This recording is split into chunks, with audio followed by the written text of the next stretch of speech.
wounds that are ingon nato dugay bitong nihil. So those are wounds nga especially for diabetic, which is very common. It will take a long time for it to heal. Everything has been done na, especially with home care, no?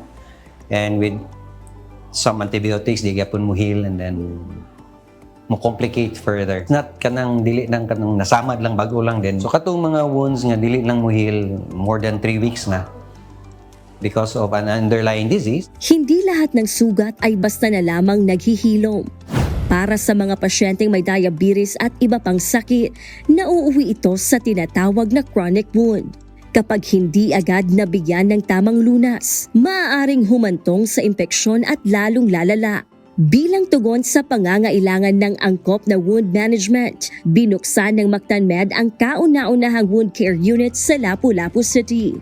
Sa halip na dumaan pa sa emergency room at maghintay bago mabigyan ng kaukulang atensyon, maaari nang direktang magpa-appointment ang mga pasyenteng may chronic wounds upang mabigyan ng agarang pagsusuri at naaangkop na paggamot. It's very essential to serving this specific population of patients because these patients are, most of them have chronic ailments or their wounds already, and then if they will line up in the outpatient department, they would have to wait for a long time just to have a wound dressing or just to have their wound care unit that caters only to them. Then the services would be quick and the patients can go home early. And they can also come back anytime for additional procedures or additional services for their wounds. Kabilang sa mga serbisyong hatid nito ay wound dressing, screening, infection control at patient education.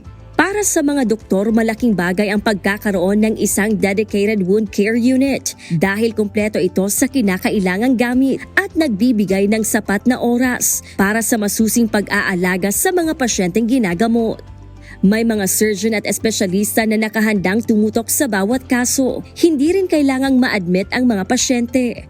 Maaari itong makauwi sa parehong araw ng gamutan depende sa kondisyon.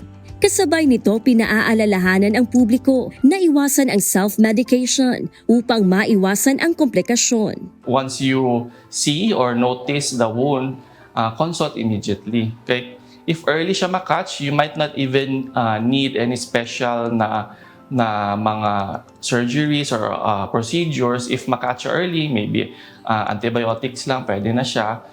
Rather than imo siyang i-wait, no? Some of these patients come, they already have the wound. Imbis na the wound was simple, no? Acute lang siya, gets infected, the wound healing is not good.